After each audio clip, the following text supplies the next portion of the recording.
അവളുടെ രാവുകൾക്ക് 46 വയസ്സ്. 1978 March 3-നാണ് IV Sasi ചിത്രം അവളുടെ രാവുകൾ റിലീസായത്.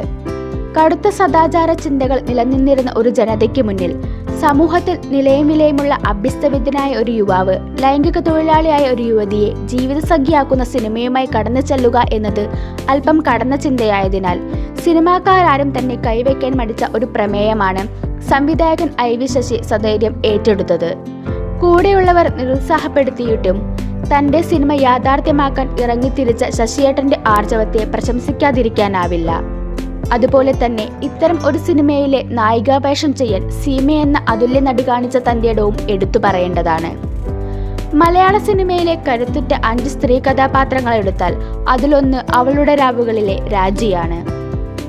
നെറ്റിച്ചുളിച്ചവർക്ക് മുന്നിൽ A സർട്ടിഫിക്കറ്റോടെ റിലീസ് ചെയ്ത അവളുടെ രാവുകൾ A സർട്ടിഫിക്കറ്റ് നേടിയിട്ടും ആ വർഷത്തെ പണം വാരിയ ചിത്രമായതും കുടുംബ പ്രേക്ഷകർ പോലും ഏറ്റെടുത്ത ചിത്രമായതും ചരിത്രം. ആലപ്പി ഷെരീഫ് തിരക്കഥയൊരുക്കിയ ചിത്രം നിർമ്മിച്ചത് MP രാമചന്ദ്രനായിരുന്നു. ബ്ലാക്ക് ആൻഡ് വൈറ്റിൽ ചിത്രീകരിച്ച സിനിമ ജനങ്ങളുടെ ഉള്ളിൽ പതിഞ്ഞതിൽ വിപിൻ ദാസ് എന്ന ഛായാഗ്രഹന്റെ മികവ് ചെറുതല്ല. ചിത്ര സംയോജനം നിർവഹിച്ചത് K നാരായണനായിരുന്നു. ബിച്ചു തിരമല രചിച്ച് AT ഉമ്മർ സംഗീതം നൽകിയ അവളുടെ രാവുകളിലെ ഗാനങ്ങൾ വർഷങ്ങൾക്കിപ്പുറവും മലയാളികളുടെ പ്ലേലിസ്റ്റിലെ പ്രിയ ഗാനങ്ങളായി തുടരുന്നു.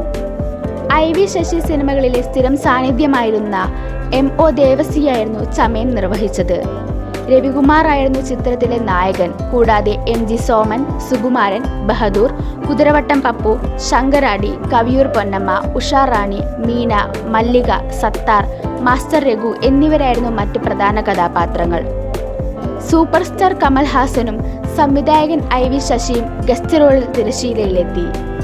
ചിത്രത്തിന്റെ അരങ്ങിലും അണിയറയിലും പ്രവർത്തിച്ച ഭൂരിഭാഗം പേരും കാലയവനികയ്ക്കുള്ളിൽ മറഞ്ഞെങ്കിലും അവർ ജീവൻ കൊടുത്ത കഥാപാത്രങ്ങൾ അനശ്വരമായ മലയാളികൾക്കുള്ളിൽ നിറഞ്ഞു നിൽക്കുന്നു.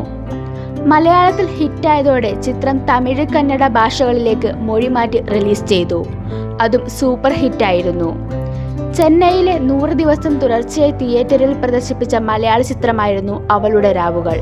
കൂടാതെ ചിത്രം ഹിന്ദിയിലേക്ക് റീമേക്ക് ചെയ്യപ്പെടുകയുമുണ്ടായി.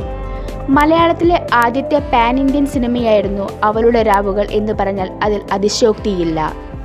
സമൂഹത്തിന്റെ സദാചാര ബോധത്തിനും കാഴ്ചപ്പാടിനും വിരുദ്ധമായിരുന്നിട്ടും ആ സബ്ജക്റ്റിന്റെ സാധ്യത തിരിച്ചറിഞ്ഞ് സിനിമ യാഥാർത്ഥ്യമാക്കിയ IV ശശിയുടെ ഉൾക്കാഴ്ചയ്ക്കും ആർജവത്തിനും മുന്നിൽ ശിരസ് നമിക്കുന്നു.